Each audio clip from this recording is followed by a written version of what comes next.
Hello guys, hello mga kahuron, magandang araw. So ngayon ipapakita ko sa inyo ang cover ng aking CRF 250 na nilagyan ko ng vinyl wrap.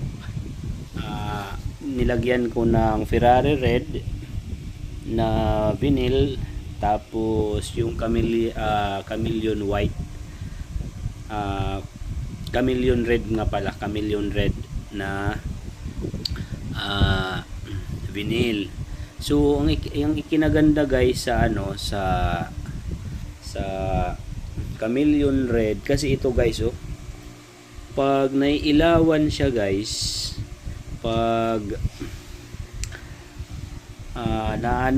naiilawan yung reflection ng ilaw, especially yung ano guys, mga kahuron, yung sunlight, pag maanuhan siya, pag masikatan siya ng araw, kaya anumang light na makatama sa ating vinyl ay nagtatransform siya. Kagaya niyan guys, chameleon red siya. So pag tinamaan ng ilaw ay nagiging red din, pero hindi buo, kung saan lang yung may ilaw.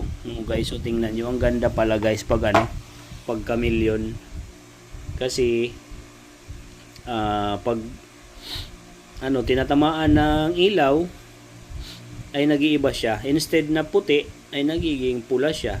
Pero ang mas ikinaganda ay siya, parang lang ba, parang yung Mica paint, yung parang ganon.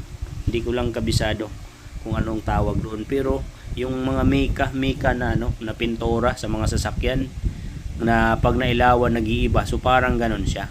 Ito chameleon red siya. So yan, pag may ilaw nag-iiba.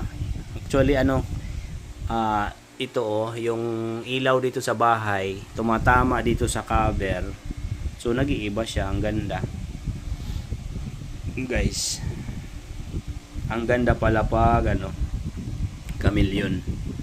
Actually guys, ito nabili ko lang ito sa Lazada, mura lang, nasa lang ito, mga nasa 100 plus, yung 50 by 100 cm. So okay siya. Tingnan nyo guys, ito naman nag-iiba. Tapos pag wala ng reflection, nagiging puti siya, na wala ng design. So ang ganda.